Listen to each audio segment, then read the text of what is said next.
Welcome to Come and See, your podcast for finding truth in a world of chaos. Brought to you by Living Waters Abide Ministries. With host and founder, Richard Case, and co-host and retreat leader, Kathy Ricconi. Jesus reminds us to watch for the signs of his return.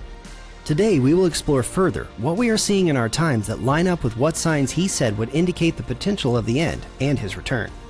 We will also discuss the practical meaning of this as we watch and as a remnant prepare as he so leads. And now your host, Richard Case.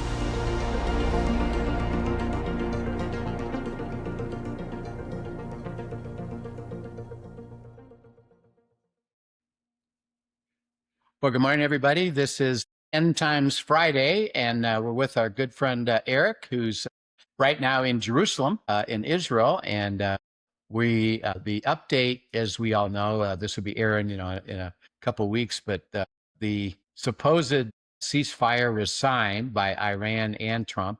There's lots of complications with what it means. We're not even sure what it means from our side. And so, Eric, maybe you could kind of give a rundown of what has transpired. What exactly do you understand the agreement to be? And then we can talk about the complications for Israel, particularly with Hezbollah. So this is not a formal, like a negotiated agreement or treaty.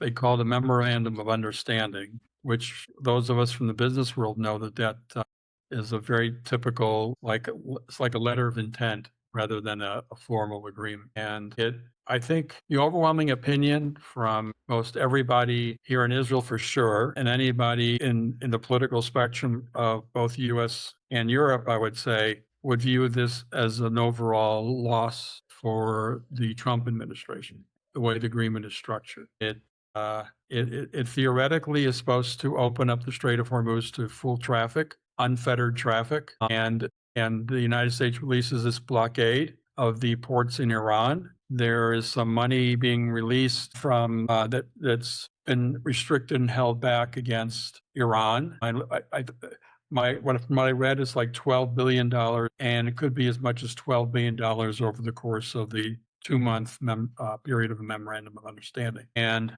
during the course of this 2 months, they're supposed to come up with an agreement, according to the United States at least, and there's a lot of disagreement on that from the Iranian side, but structured an agreement regarding the how Iran will dismantle its nuclear capabilities.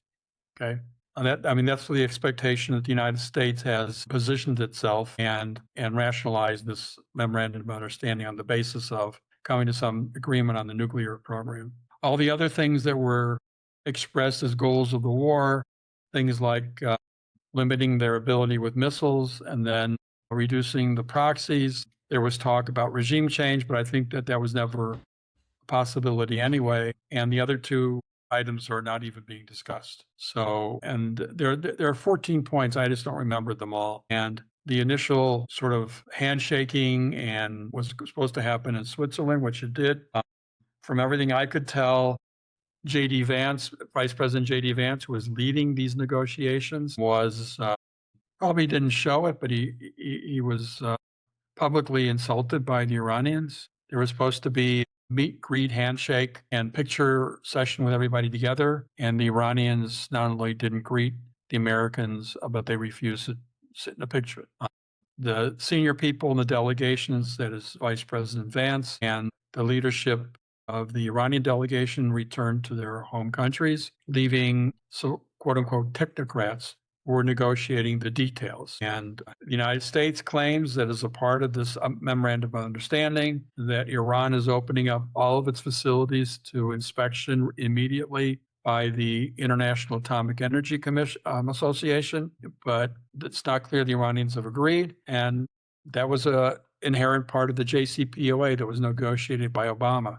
So despite the Trump administration making a big deal out of it, it was already in the agreement that was negotiated by Obama, which was labeled by Trump as a terrible agreement. So that's the essence of what's going on. And I think Lebanon situation requires a separate discussion. It's a very important discussion, and we'll get to it if you let me to delay it for a couple minutes here. It'd be my guess that this 2-month MOU becomes a 4, possibly a 6-month MOU. My guess is at the end of 2 months, they'll agree to extend it.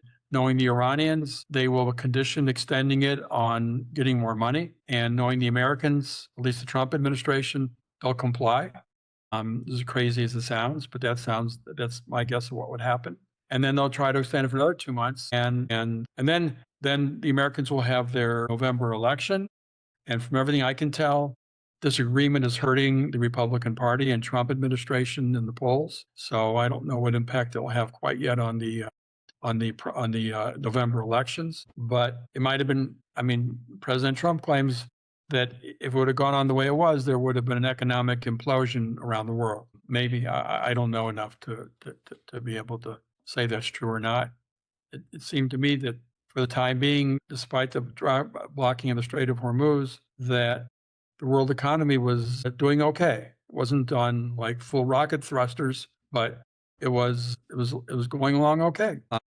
There was enough oil leaking out of the Gulf through the pipelines that Saudi Arabia had and the United Arab Emirates had, that they were making up for about 50% of the oil that couldn't get through the Strait of Hormuz. So between that and the extra oil being pumped out by the United States, it seemed to me that the oil wasn't the issue. Maybe natural gas was, because there were no natural gas pipelines. So maybe natural gas was an issue. My guess is it would not have been an issue till the winter, because a lot of people use natural gas. People use, in Israel, like many countries, we use natural gas for our power generation. But in Europe and the United States, natural gas is used a lot for heating. And if you have a cold winter, people will start complaining. So, but I don't know. And from everything I can tell, first of all, the Iranians have announced publicly that after 60 days, they plan on imposing their domain over the Strait of Hormuz. They plan on charging money and determining who can and can't be processed through. It's my best guess that right now the currency being used in the exchanges of oil and energy supplies is the US dollar. Iran will probably insist that it be paid this toll fee in some other currency, and either yen or something else, or being used cryptocurrency or something of that form, so that it doesn't go through the dollars. Otherwise, it's still a possibility the United States could put sanctions on it. Talk about the Straits a minute. What exactly is the status? Is it now completely swept of mines and the traffic is flowing? No, traffic is normal. Traffic is a bit higher than it was during the course of the war. A lot of that traffic are Iranian tankers going back and forth, because they're shipping out a lot of oil now, making up for all the time that they lost, because they were storing oil in everything they could store, bathtubs and everything they could store oil in. And now they're going to send it out as quickly as they can, because the United States has relieved sanctions on this oil, which is not that big a deal, because they were selling it to China anyway, but at about a 5 to 10% discount over the going rate in the world. And now the rates are going to go down. Oil pricing is going to come down a bit. So the amount of money they're generating is still significant. It's on the order of half a billion dollars. It's in the order of a couple $100 million a day is the revenue they can generate from this oil. And so altogether, this package is probably worth to them, if you 60 days times, that's like 6-7 billion plus the 12 they released. That's basically 20 billion kind of guaranteed, and potential for another 10 billion over the course of the 60 days. Now, the reality is if you look at the amount of destruction done to their facilities and their industrial infrastructure by all the bombing that the United States and Israel conducted during the March and April timeframe, it well exceeds, 20 or 30 billion dollars. Okay. And the question is, what are they going to do with this money? And I heard some talk that the United States is going to send more money their way, but it's going to be, in the form of wheat and corn shipped from the Midwest of the United States. I think this is a way of Trump trying to gain, voters or whatever have you among the Midwestern farming community. Personally, I think it's a bunch of nonsense. They don't need wheat. They don't. Agriculturally, for the most part, except for specialty products, Iran is pretty self-sufficient. Yeah. There's never been a risk of starvation. There's been a risk of dire thirst, because of their water resource problems. That's all self-inflicted. And the United States definitely is not going to get in the business of pumping oil across, to Iran to help them. So I don't know. It's very clear that J.D. Vance is the point man. If this succeeds, he's going to get the credit. And if it blows up, I guess he'll be the fall guy. I don't know. Do you think there's a moment during the next 60 days where the straits will completely flow with oil, from Iran Well, I'm not a prophet, but I knowing the behavior of Iran, if this is a poly market, I give it a 5. I'd be betting against it. We're not.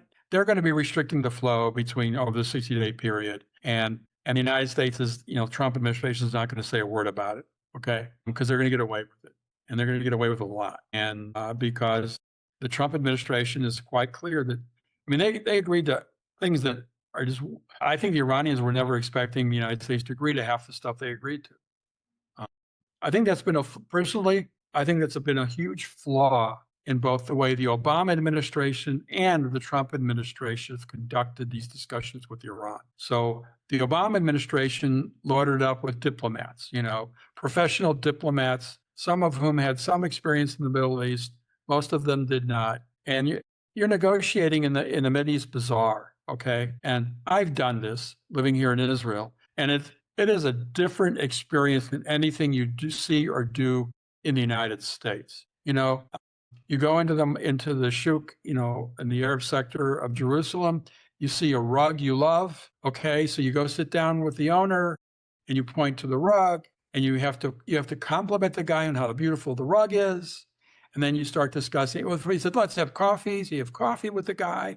And then you start discussing the price. And if you don't get up 3 times to walk out the door because the price is too high, the owner's insulted. He doesn't think you're serious or you like it enough. You have to be willing to get up and walk away from the deal at least 3 or 4 times before the other side thinks that they got the deal that they wanted. Okay. And they start off with some ridiculous price that's 10 times what it's worth, knowing that you're going to negotiate over this thing.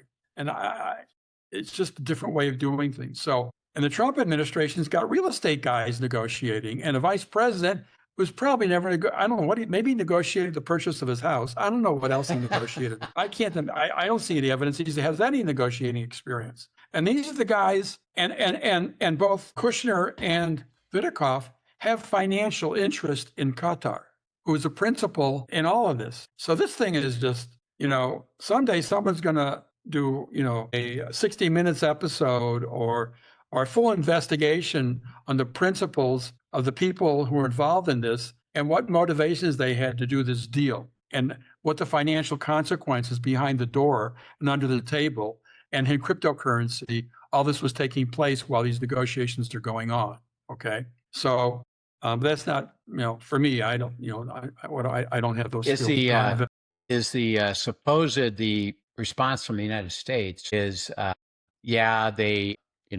they have not really had an agreement. They don't really have an agreement. They're just have an agreement to negotiate an agreement. But that here's the presentation. If Iran doesn't agree to what we call the red lines, which is, dismantle the nuclear, open up the Straits of Hormuz, stop attacking Israel, and particularly through their proxies, then Trump has left his resources in the Middle East. And if they don't comply and don't come to a positive agreement relative to what the United States laid out, they're going to go back and bomb Iran and attack Iran.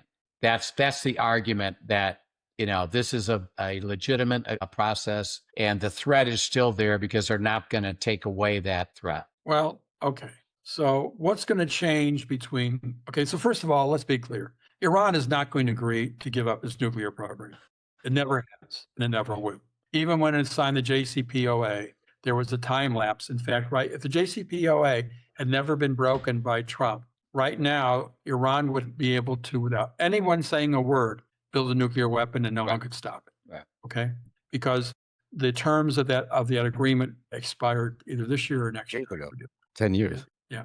So all this discussion of proxies and limitations on missiles, that's not going to be discussed at all. That's water under the bridge. It was supposed to be discussed. It was supposed to be when the war started. That was certainly what Trump and certainly Netanyahu were talking about. And Netanyahu obviously still talks about it, but only here in Israel. And Trump doesn't anymore. And the red line for Trump, as best I can tell, is the nuclear program. Okay. And he will have a very hard time, although, regardless of what the press will say, or regardless of what anyone else in the world will say, he'll convince himself that, he's gotten the best deal he can at some point. And so the question is, let's hypothetically speculate that the 2 months becomes 6 months. Okay. And now we're in December. The primaries are over. The elections, the November elections are over. And if the Democratic Party gets its wishes, then the Trump administration is going to be involved in a lot of legal impeachment proceedings and other stuff in Congress, is my guess, if the Democrats really pull off a victory. But it's not clear they will. And I'm not qualified to comment on whether they will or not. I read like everybody else does. So what will change in December of 2026 that's different from today? Okay. So let's look at it from the Israeli and there's something we really need to talk about, by the way. It's really critically important, is the role of the Gulf countries. And we should write that down and come back to that either today or the very next session. Yeah. Because it's very critical understanding what's going on.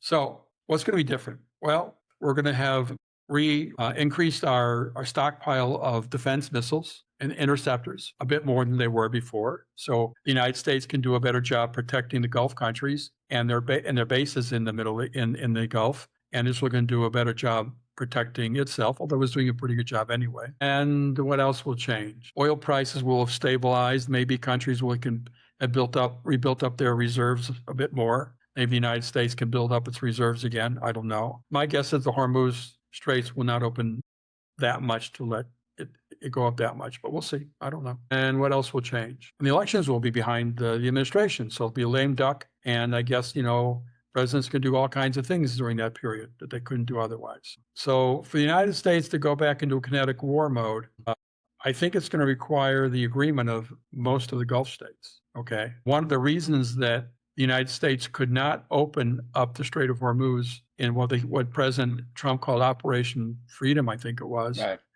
was because Saudi Arabia refused to allow the United States to use its base. And that base was critical to the importance of, and I really want to come back and talk about Saudi Arabia and the Gulf countries.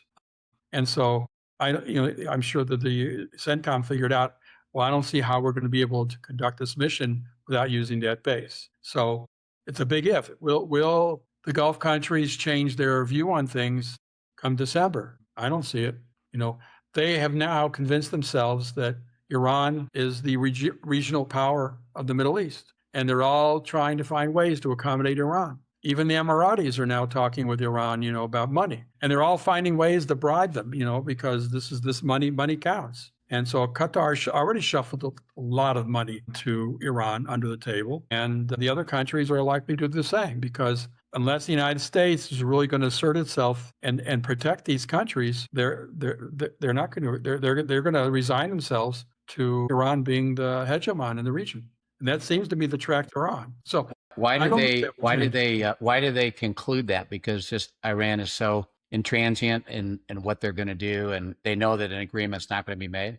Okay, so I guess now we'll maybe have to put off Lebanon to maybe the next session, but let's talk about the Gulf countries. Your listeners need to understand that Saudi Arabia is complicit in my opinion, so many nefarious things that it's worth counting. They were at least as encouraging to the Trump administration back in February, encouraging them to go attack Iran as Israel was. Okay. Obviously, the ultimate decision was the United States, and it's no secret that Prime Minister Netanyahu recommended and urged the United States to join. No one talks about the fact that Saudi Arabia did the same. Okay, but it's a fact. So the United States goes to a kinetic war, and halfway through the war, Saudi Arabia says, sorry, you can't use our bases anymore. And guess what? We're not going to join you. We're not going to, excuse my vernacular. Why is the United States selling arms to Saudi Arabia when Saudi Arabia comes under attack and refuses to use them? What use is an F-35 to Saudi Arabia when they're being attacked by Iran and they refuse to use it? So who are they going to use this F-35 against? If it's not Iran, the only contender is Israel. And does the United States want to send? I guess the United States does, because they'll make a lot of money. Okay, I don't know. This is crazy what's going on in the Gulf countries. And Qatar, under the table, was paying money to Iran the whole time. Just once its natural gas facility got hit that time, and I guess they lost like 15 or 20% of their production capability, they started paying off Iran and under the table, because that's what Qatar does. Qatar is so flush with so much money, and its number of citizens are so few that is, on a per capita basis, it's the wealthiest nation in the world by far, by orders of magnitude than anyone else. And they just buy wherever they can. They buy politicians all over the world. They buy newspapers all over. Eric, what we heard before this began was that there was a pretty long-term growing fear throughout these Gulf states of Iran, and that sooner or later somebody had to do something to weaken them. That's the sense we had. So it would appear there would be worldwide support for degrading their capabilities, which the United States did. What happened to change that point of view? We're at the end of our time, actually. Let's pick that up in our next session and come back to this whole discussion of the Arab states, one. And we do want to get to Hezbollah, because that's a interesting dynamic that we've seen a little bit of from this side, and would like to know, what Israel's doing and is going to do, because there seems to be opposite viewpoints between Netanyahu and Trump on that issue. So, Eric, thank you so much for laying it out. I kind of, Denny and I have talked about kind of what you said, is that the goal of Iran, and they're successful, and they've always been this way, is just delay, just keep delaying. Give them opportunity to do a variety of things during that delay, never come to really an agreement. Even if they come to a so-called agreement, they won't honor that agreement. And that's what I think is the difference between what Israel's had to deal with and how they've approached it. And Trump thinks, at least declares, that he can win this negotiation. And that's ridiculous. And we'll talk much more about it. Yeah, we think not. So thanks so much. If you have any questions that you'd like to send in about all this, because it's very dynamic, questions at abideministry.com. And we'd love to hear from you. And we'll continue. We're going to continue this. So stay tuned for session 2 next week. Thank you for joining us for today's episode of Come and See, your podcast for truth in a world of chaos. Brought to you by Living Waters Abide Ministries. Send us your questions and comments, and tune in tomorrow for more answers to your personal questions about living life in God's truth. Remember, God's will is best and none better. His truth brings peace in this world of chaos.